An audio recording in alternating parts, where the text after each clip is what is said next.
Hello everyone, welcome back to my video. Today we are going to continue the genetics search for the genetic material. So under this topic we have a few experiments to learn, and the first experiment is transforming principle given by Frederick Griffith. So what is the name of the experiment? Transforming principle, because here we are going to learn about bacterial transformation, and this experiment was done and contributed to prove DNA is the genetic material by the scientist Frederick Griffith. The year is 1928. So you have to remember the year and name of the scientist. We'll explain this. He conducted the experiment. He selected one bacterium for doing this experiment to prove DNA is the genetic material.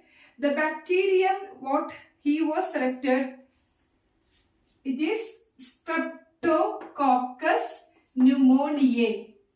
The name is Streptococcus pneumoniae, and this organism is the causative agent of the disease called pneumonia. And here only A will come, E will not come here, because the organism name is pneumoniae and the disease name is pneumonia.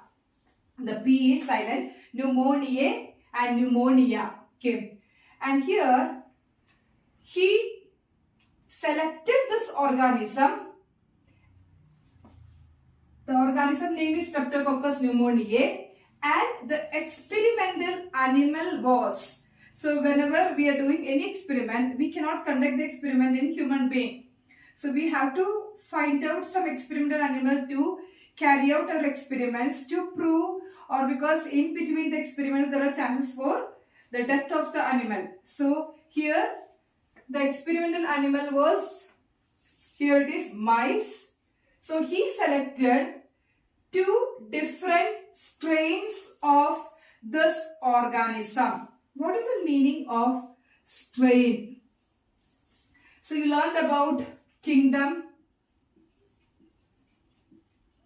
you learned about family, you learned about genus, you learned about species, you learned about strain. So here this is a kind of family tree, a phylogenetic tree. In this you are learning about kingdom. Under kingdom many are there, and under kingdom many families are there. Under families many genus are there, many genus. Under genus different species are there. Under species different strains are there. So each one is having some genetic difference, or there will be grouping, means there will be some resemblances also, because it is coming under the same type of phylogenetic tree means. So here, so you understood what is strain. So he selected two different strains of this organism, Streptococcus pneumonia. Here Streptococcus pneumonia, here it is S strain and R strain, and four different types he is going to conduct. So he is conducting. So here I am numbering here 1, 2, 3, 4, because here he conducted the experiment in 4 methods. He tried 4 different ways to find out or to prove DNA is the genetic material. So the first was introducing S strain into mice. Before that you should know what are the properties of S strain and R strain. If you take S strain, if this is the organism S strain, and here this organism is having a kind of mucus polysaccharide as an external layer. So if this is the S strain, the S strain is having a kind of protective covering around the structure, and the structure protective covering is called as mucus polysaccharide.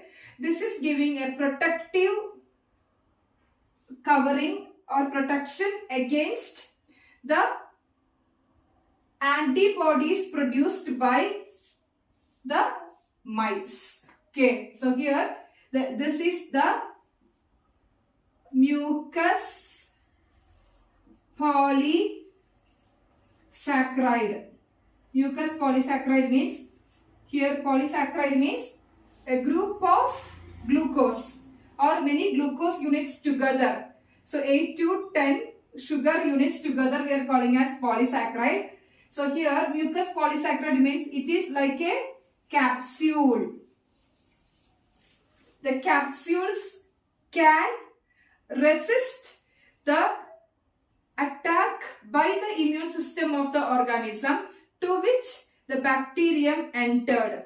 Okay. So this is the strain having an extra layer. If you take R strain, it is having only the structure. There is no extra protective layer like S strain. That is the difference between S strain and R strain. Okay. So S strain and R strain. So here now we are going to see how are these going to be injected into the mice and what are the consequences caused in the organism, whether the mice is affected or the immune system of the mice is encountering this foreign particle and producing the antibodies to kill the bacteria. So all these things we are discussing here now. The first one is S strain. So what is S strain? The S strain is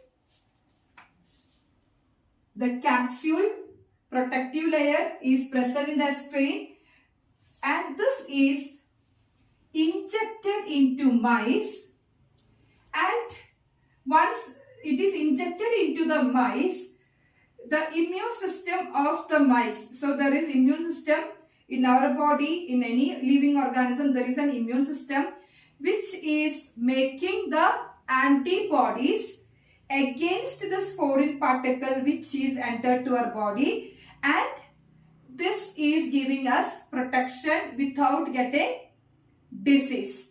So here the mice is having antibodies. The mice antibodies were not able to detect this or not able to inactivate this strain because of this capsule or mucus polysaccharide. So what is the meaning? So the immune system means here WBCs are there, NK cells or natural killer cells are there, and all these or macrophages, all these a set of the set of things which are activated against the foreign particle. Here foreign particle means the strain of Streptococcus pneumonia. So here as it was not inactivated or it was not detected or it was not destroyed by the immune system of the mice was slowly started dying because its system is attacked. If we are affected with any bacterial disease or viral disease or fungal disease, slowly our immune system is we are going to be immunocompromised person.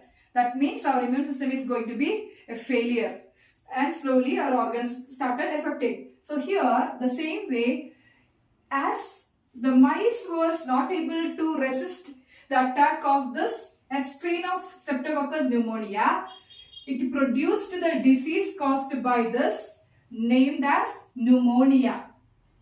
And the pneumonia is a kind of respiratory infection.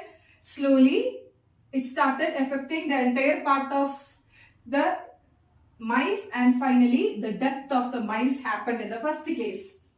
Now entering to the second case, R strain, no capsule or no mucus polysaccharide, and here injected into mice,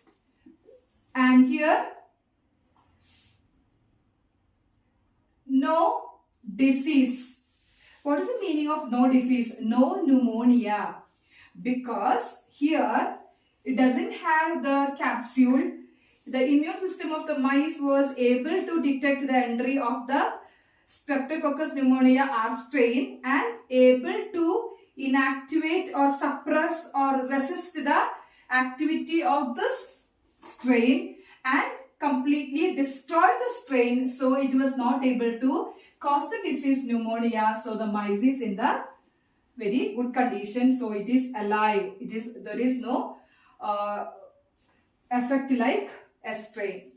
The third case, we are going to inactivate or we are going to destroy the outer coating layer of a strain, that is capsule or mucus polysaccharide is going to be affected. Heat killed. Heat killed means here this capsule is heat sensitive. We can destroy this capsule by heating. So we are taking the, if you are taking the bacterial strain in a test tube, or we are taking in any container or any conical flask, we are applying the heat, means it is destroying the capsule or the mucus polysaccharide, and it is almost like a R strain without a capsule. So the same effect like R strain injected into mice. The mice is alive because the immune system was able to detect the strain without the presence of the capsule. Now fourth one, we are taking heat killed strain. Heat killed strain means we cannot cause the disease. And we are taking R strain alive. So R strain also cannot cause the disease. So what is our expectation according to the first three? Our expectation is the mice is going to be alive without getting affected with the disease called pneumonia. But here the result was shocking for the scientist Griffith. The mice died. So he was thinking, what is the reason the mice died in this fourth case? The expected result was the condition of the mice should be alive, but here died. Then slowly he interpreted the result and he found there is a transforming principle or the bacterial transformation of the genetic material DNA happened here. So the DNA of a strain is transformed into the R strain in the fourth case. So the DNA of the strain is transformed into R strain in the fourth case, so that R strain was able to produce the extra layer capsule and it was able to cause the disease pneumonia because the immune system of the mice was unable to detect the R strain. So it was able to cause the disease. The mice died. So that is the reason. So here it is the transformation principle or the transforming principle is trying to prove that DNA is the genetic material and the protein and RNA do not have any role here for the transformation of the characteristic from one organism to another organism in this case. So here later the theories put forward by other scientists to prove protein, it may be protein or it may be RNA, can be the genetic material instead of DNA. It was proved by the biochemical characterization by Oswald Avery, Colin MacLeod, Maclean McCarthy. These three scientists worked together to prove DNA is the genetic material, not RNA or protein, by doing the digestion procedure. By taking the strain was taken, the strain of this fourth procedure was taken, and from this strain, the genetic material DNA is going to be transformed according to Frederick Griffith. So what did they do? To prove RNA and protein are not the genetic material, they digested RNA with RNases. RNases means to inactivate or to digest RNA in this strain, and proteases to digest protein. They used these two enzymes so that proteins and RNAs are digested and remaining only DNA is present in this strain, so that they were able to prove the transforming DNA from a strain to R strain made this kind of change by making the death of the mice. So it was undoubtedly proved by these three scientists according to the transforming principle given by Frederick Griffith because of his contribution. So hope you have understood the video. Thank you.